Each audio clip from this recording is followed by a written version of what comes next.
show, and welcome to Liverpool. Obviously, you're a famous Mancunian. Is there a bit of rivalry between the two cities, do you think?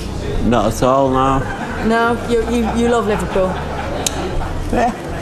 All right. 29. We got our first breaks in Liverpool. Did you? Where was that? Eric's. All right. It was a club. You used to play at 29 years ago, presumably. Then, when the fall. I'm not a big Manchester fan, actually. I'm a lot more fond of Liverpool. 29 years. The four have been together. Over 1,000 gigs. Right. And, you know, you're back with a new album. Yes. Do you think it's the best work that you've done? It's the best thing I've done for a while. Yeah. It's a lot younger sound or something. So you got this new lineup, and you think it's kind of breathed a bit of new life in there. But your missus is still in there, and she was in the last lot, right? Right, yeah. Did you ever think about sort of maybe replacing her and then think, no, I can't go that far? Don't get funny now. I'm just checking, just asking. You've just written your autobiography as well, which is due out later in the year.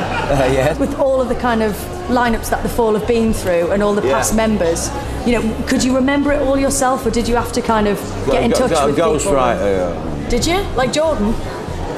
No. Okay, so you got someone to help you out? Had a nervous breakdown. Really? Like the last 3 engineers who worked on the LP. Is that something that you've done to them, Mark? Are you? I don't know. I don't know what it is. I don't know. Do you think you're hard to work with?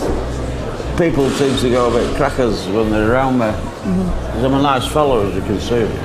I can see that. You seem very nice to me. So the autobiography, you got a ghostwriter in. Did they have to contact members of the Fall, previous members that maybe you'd fallen out with? That's why I did it, to be honest. Yeah. Because there's been about 3 books about the Fall.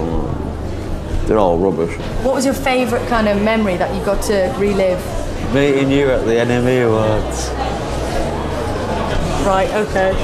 We've got famous son of Liverpool, Ian McCulloch, on this show later. Oh, good. Is that right? He is. He's good. He's given us a guided tour of the city. Have you ever been around Liverpool with Ian? Show? Yeah, he is. Yeah. Slag. Go on. Have you ever been ripped up the city, ripped up Liverpool with Ian McCulloch? Not really. No. Now, the Fall have continued to be a big influence on, you know, loads of bands that are around today. I mean, I know Franz Ferdinand, Love You, Block Party, Always Gone About You, even bands like LCD Sound System. How do you feel about that? They don't sound anything like us. I think they don't have to sound like you to be influenced by plagiarism, you. isn't it? Do you think so? Yeah. Are there any bands around that you think have a bit of the spirit of the Fall? The Reynolds girls from Liverpool, they were good. I'd rather Jack than Fleetwood Mac. Yeah. I've got that on 7-inch actually. It's a good record. It's good, yeah. Who are you listening to at the minute then? Me? Myself. Fair dues, why not? I've heard it's a fantastic record. Right, it is a very good record. Yeah. Thanks very much, Mark. Mark E. Smith, everyone.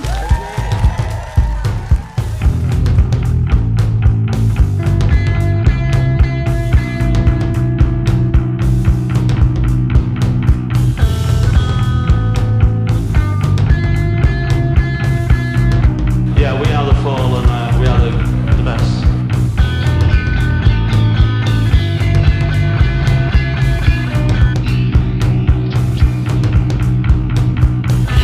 Yeah, we are the Fall and we are the best.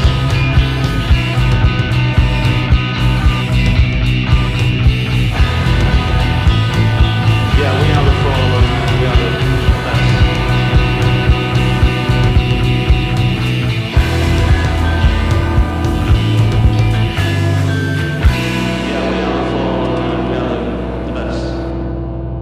best. German dessert company, Yeah.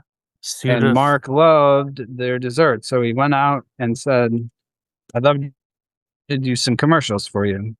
And this is the album they made. So this is pretty much one big long commercial for on SÜDENFED German pastry. Hey, honestly, I sent an email to these guys and asked them if they want to come. I asked their publicist if they want to come and chat about this album, which would be so intriguing to hear their side of it. And I just, haven't heard anything back. So we're just going to have to basically do what we always do and make up everything. Yep. All conjecture. No, facts.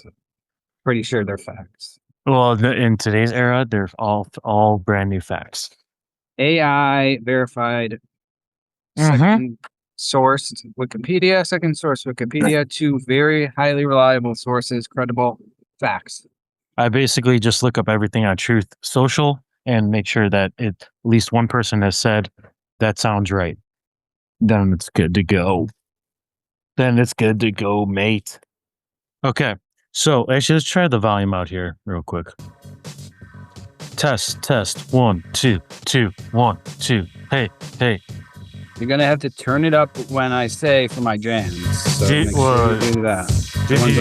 Did you even know that was me talking, or you thought that was part of the song? Whoa! I can't get it now, but I can get up. Is that good? Get it now. You Yeah. good where you're at. One up, but no, it's good. Yeah. I hear that. All right, I hear you. It's gonna be annoying either way. So, not the music, but the I was gonna say talking over electronic music. Talking over electronic music is not the best. I did like half tab of LSD and a half a tab of Molly. So give me 30 minutes. Shit, you're about to get fucking rolling in this It's a half dose. It's episode. What do they call those? Half Molly? It's medicinal. It's a Oh medicinal yeah, dose. it's a microdose. Microdose, yeah. Yeah, it's so you can work on it on the Molly at your desk in your cubicle. You're just fucking rolling in your fucking chair, listening to Mark rapping over industrial electronic house music. So, I think we should just get into this. I loved it. Yeah. What did you feel about this? I'm not gem. an electro fan at all, but the addition of Mark, just some of these songs are just killer. I liked it a lot. I don't know if it was where I was at mindset wise, but it did it for me. Well, no, it did it for me though. As a piece, as an album, it's like the most considered, and I don't know. It's the most solid album I think Mark has ever been a part of, and that's not. I'm not saying that as like a completely positive thing, because the fall albums that are the most solid still have those little patches that are just like, wow, that was really crazy, then interesting. This one is just like front to back, completely doing a thing, really well. And it's only honestly for me, because I'm also not an electronic music head, it's doing it really listenable and interesting because Mark is on it, which I think we knew going in. But I'm just wondering, is this I was trying to watch a bunch of Mouse on Mars videos, which is, I think those guys are cool. And I think I was watching them in their studio, like kind of try to make a song in 10 minutes. There's a YouTube kind of series of electronic producers trying to make a song in 10 minutes. And they're really good, like just like messing around and completely like almost like doing a abstract painting with a sound collage, but then it has a basis of a dance music track underneath, so it makes it accessible. But it's kind of like seeing them do it was fun. Have you ever seen people make a painting at a live show? Oh yeah. Yeah. And kind of like that, right? You're like, oh, in a different. I'd be curious on how they made this album. Was it together? Yeah. Was it music and Mark came on the top? Was it Mark had the lyrics, they made the music? So we kind of have a little bit of the information we can go off of, right? So they made this album in the Mouse on Mars studio, right? And then afterwards, Mouse on Mars let Mark and The Fall use their studio, right? So okay. So Mark was already for Imperial Wax Solvent, and so it's kind of interesting because, and he even asked them to produce the Imperial Wax Solvent. So it's kind of interesting that they he was in a comfortable, obviously enough space to be like, yeah, obviously we're going to use their studio, especially if they give us a good rate. We're going to use their studio. Or if they're just going to be like, yeah, we're not using it for these weeks, we're on tour, go for it. Just don't mess anything up. But it's like, Which is a big ask for Mark. I mean, yeah. just don't mess anything up. I mean, 2007, maybe he had settled down a bit, but Mm, yeah. But it seems like it was I mean, Imperial Wax very Solvent's kind of intense. after the. Yeah. It was after, right? And then I don't think that Imperial Wax Solvent would even sound remotely similar to the way it turned out with Grant Showbiz. Even though we're going to get into the little bit of the Grant Showbiz alternate version, right? But what do you think about that? Like, do you think that Mark kind of had his time with Mouse on Mars and was like kind of like, hey, that was fun, and maybe that was like his off down period from the fall where he's like, I'm taking a break and I can just knock this out. Or maybe they work so fast, Mark's like, this is fucking great, they have a million tracks that I can just add stuff to. Exactly. I can just come. What do you got? And that's, how many more did they make? Right? Yep. Is there 20 tracks that? Yep. And they deciphered it down to this, filtered it out. Yeah. So they started with the single, right? Wipe That Sound. So the trio of Andy Toma and Jan St. Werner of Mouse on Mars, they collaborated with Marky Smith, which we got into on the Marky Smith Side Journeys, the collaborations episode. And they did basically got Mark to put down some vocals on the Wipe That Sound track. And that track was a single. And then they're just like I think it also appeared on their 2004 album, Radical Connector. And they enjoyed it so much. They just were like, man, let's just get some more going. Mark obviously likes their sense of humor and like hanging out with them a little bit. It seems like a lot, actually, when you listen to some of these tracks and they're having a good time. They make this album, and at points I am hearing like almost, I can't decipher anything because I don't have a background in electronic music. What was maybe catered to Mark as far as the soundscapes that he's put over, or if you, like you were saying, they just have a back catalog of. They seem like they're always working, and it seemed like they have a back catalog of tracks, and it would be so fun for Mark to be like, that one, no, not that one, that one, that one, and then he's just like, go and do it. It would be such a fast process that Mark loves, not overthought. Yeah, and then they can come in on the back end and tweak and add wherever they want. Okay, here's the base model, and then we'll make it a premium here with some add-ons. Totally. In the end, in the background, even chopping up Mark's voice, to make it a loop. Yeah, which could have then been why it didn't work out to produce Imperial Wax Solvent, right? Like they're like, oh, these things are fun to do with Mark, and then this whole thing over here is not fun to do with Mark. Like he doesn't really want our opinion or our thoughts. Like, why are we producers if we're not actually doing anything? Totally. And then also they do have a third member of that helps. That's like a percussionist, I believe. That oh man, I don't have their name off my notes, but they have a person that works with them too and adding percussion to their tracks, which is really fitting to have like a somewhat kind of drummer, organic percussionist and adding stuff to the Mouse on Mars tracks. I don't know how much they're on this Von SÜDENFED collaboration or this album. So it's kind of, we'll just have to keep our ear open to it.